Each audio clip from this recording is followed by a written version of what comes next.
dinosaurus dari infraordo Sauropoda. Dinosaurus dari kelompok ini terkenal dengan lehernya yang panjang dan ukurannya yang sangat besar.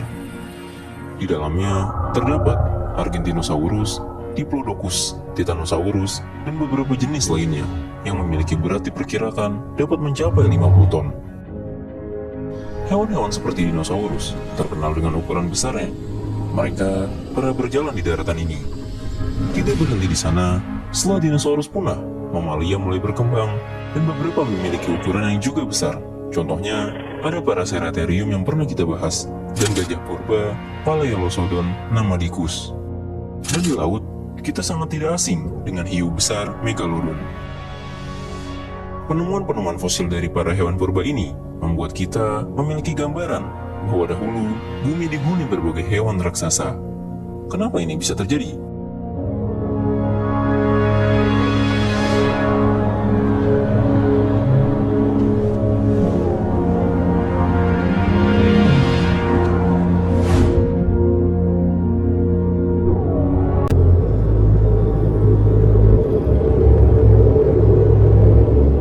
Sebelum era dinosaurus dimulai, sebenarnya tidak ada hewan darat yang sebesar gajah Afrika, dan tidak pernah ada hewan yang lebih besar dari paus biru. Tapi, ada beberapa hewan yang bisa kita bandingkan dengan yang ada sekarang. Di zaman Paleozoikum, hewan besar lebih mendominasi lautan, dan di era yang berlangsung sekitar 541 sampai 250 juta tahun yang lalu ini, juga pernah ada masa di mana serangga raksasa mendominasi bumi. Di era Paleozoikum, beberapa contoh hewan besar, seperti Cephalopoda raksasa, yang ukurannya dapat mencapai 2 meter, hidup di periode Ordovisium. Kemudian, ada ikan berlapis baja yang ukurannya lebih besar dari hiu putih saat ini, dan arthropoda terbesar yang pernah diketahui yang berukuran lebih dari 2 meter, yaitu Jaekelopterus, hidup di periode Devon. Masih di era Paleozoikum, tepatnya di periode Karbon sekitar 300 juta tahun yang lalu. Saat itu, berbagai serangga dan arthropoda raksasa pernah hidup di bumi. Contoh paling dikenal adalah kecoa raksasa Roachoid dan capung legendaris yang berukuran sebesar burung, yaitu Meganeura. Selain itu, ada kelabang besar yang berukuran hampir 3 meter bernama Arthropleura. Setelah era Paleozoikum, barulah kita mulai masuk ke era di mana dinosaurus mulai mendominasi. Disinilah hewan darat akhirnya tumbuh ke ukuran yang tidak pernah tertandingi hewan darat lainnya di era manapun. Era dinosaurus disebut dengan Mesozoikum dan terbagi menjadi 3 periode. Di periode awal, yaitu periode Triasik, sekitar 250 hingga 200 juta tahun yang lalu, dinosaurus belum tumbuh begitu besar. Dinosaurus terbesar saat itu yang telah diketahui sejauh ini adalah Plateosaurus, yang panjangnya sekitar 4,8 hingga 10 meter, dan beratnya sekitar 600 hingga 4000 kg. Berat ini bahkan sedikit lebih ringan dari gajah Afrika jantan. Barulah beranjak ke periode selanjutnya, yaitu Jurassic.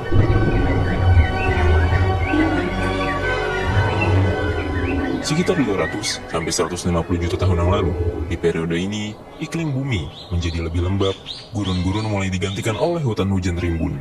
Dinosaurus besar mulai muncul di periode Jurassic. Dinosaurus sauropoda mulai muncul dengan ukuran besar.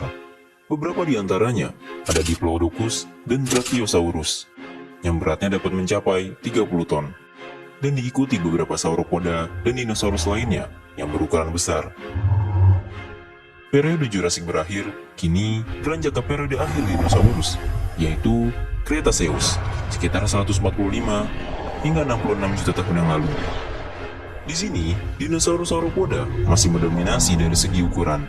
Beberapa dari mereka tumbuh semakin besar, bahkan di antaranya termasuk hewan darat terbesar yang pernah diketahui. Di antaranya ada Titanosaurus dan Argentinosaurus, yang dapat mencapai berat hingga lebih dari 50 ton, serta beberapa sauropoda lainnya, dan masih banyak dinosaurus besar lainnya yang hidup di periode ini. Di periode Cretaceous, kerabat jauh buaya tumbuh hingga sepanjang 9 meter. Di udara juga sama besarnya. Kadal terbang Pterosaurus mencapai ukuran terbesarnya dengan lebar sayap hingga 12 meter. Pterosaurus ini bernama Quetzalcoatlus.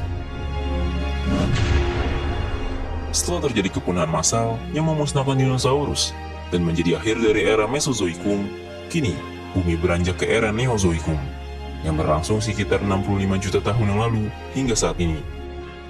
Di era ini, mamalia mulai menggantikan peran. Beberapa dari mereka tumbuh sangat besar. Di akhir Oligosen hingga awal Miosen, Paraceratherium tumbuh setinggi 5 meter, menjadi salah satu mamalia darat terbesar yang pernah ada. Sloth tanah raksasa juga berkeliaran di era Neozoikum. Spesies gajah raksasa Paleolosodon namadicus juga hidup di era Neozoikum, tepatnya periode Pleistosen. Di tempat yang sekarang menjadi wilayah Tiongkok, kera besar bernama Gigantopithecus hidup memakan tumbuh-tumbuhan di sana. Di perairan, ada sang legenda Megalodon yang hidup sekitar periode Miosen awal hingga Pliocene akhir. Dan dari kubu reptil, Titanoboa dan beberapa jenis reptil lainnya berukuran lebih besar dari kerabatnya yang ada saat ini.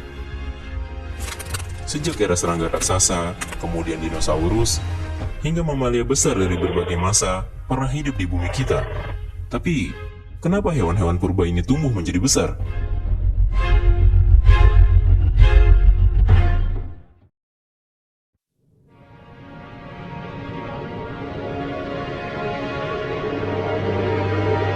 Seperti kebanyakan pembahasan tentang purbakala, masih belum ada yang tahu pasti bagaimana hewan-hewan purba sampai di ukuran yang sangat besar. Ini dikarenakan sangat sulit mengidentifikasi hanya melalui catatan fosil yang terbatas. Dan bisa jadi, setiap teori yang dijelaskan hanya cocok untuk spesies tertentu, namun tidak cocok untuk spesies lainnya. Di periode karbon, saat serangga-serangga raksasa mendominasi, teori paling terkemuka adalah tingkat oksigen yang lebih tinggi. Pada saat itu, konsentrasi oksigen di atmosfer lebih dari 30%, sehingga serangga beradaptasi untuk mentolerir kadar oksigen yang tinggi ini. Kondisi lingkungan, seperti luas daratan, makanan, dan iklim juga dapat menjadi faktor. Daratan yang luas kemungkinan dapat berkontribusi dalam pertumbuhan ukuran hewan darat. Sumber makanan yang melimpah juga dapat menjadi faktor ukuran tubuh, dan persaingan terhadap predator juga dapat mempengaruhi ukuran. Beberapa hewan tumbuh besar supaya predator tidak mudah memangsanya. Dengan begitu, tubuh besar sangatlah menguntungkan. Dan begitu pun sebaliknya, untuk para predator, mereka tumbuh besar untuk menyesuaikan diri dengan mangsanya. Ini adalah sebuah perlombaan dari seleksi alam. Iklim juga nampaknya sangat berpengaruh. Beberapa hewan yang hidup di iklim dingin juga memiliki ukuran yang lebih besar, karena tubuh besar dapat menyimpan panas lebih lama. Teori ini disebut Birchman's Rule. Teori selanjutnya ada pada fisiologi. Tulang berongga yang ringan namun kuat pada sebagian jenis dinosaurus dan pterosaurus membuat mereka dapat tumbuh sangat besar. Tulang ringan dinosaurus juga terkait dengan sistem kantong udara. Kantong udara ini membuat sistem pernapasan menjadi efisien pada dinosaurus. Ini sangat membantu distribusi oksigen ke tubuh yang besar. Selain itu, kantong udara ini juga berperan dalam meringankan tulang dinosaurus dan pterosaurus. Hal serupa dapat kita temui pada burung yang dapat membantunya terbang tanpa kehabisan oksigen. Selanjutnya, ada yang namanya Kopp's Rule. Menurut aturan Kopp, spesies hewan cenderung berevolusi semakin besar dari nenek moyangnya. Ini dapat kita lihat pada kasus dinosaurus Sauropoda dan Pterosaurus yang semakin tumbuh besar melebihi pendahulu awalnya. Dan juga berlaku pada banyak spesies mamalia awal.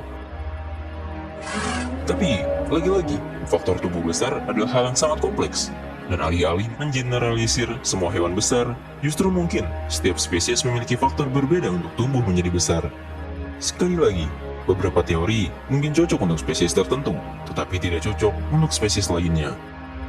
Atau bahkan, pertumbuhan besar ini mungkin dipengaruhi oleh faktor yang belum pernah kita ketahui.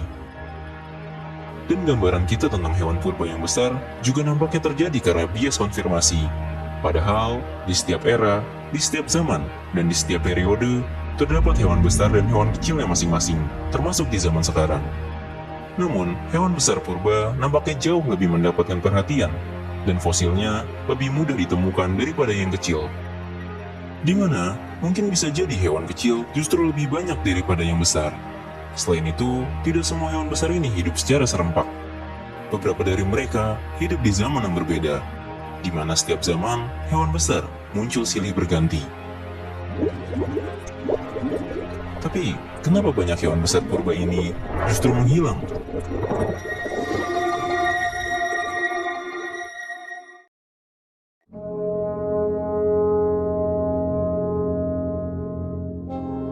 Hilangnya hewan besar purba terjadi karena beberapa faktor.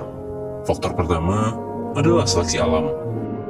Beberapa hewan mengalami kepunahan karena tidak lagi mampu beradaptasi pada kondisi baru, atau kalah dalam persaingan dengan hewan lain, yang akhirnya menyebabkan mereka punah. Sebagian lain mungkin telah beradaptasi dan membuat keturunannya menjadi lebih kecil.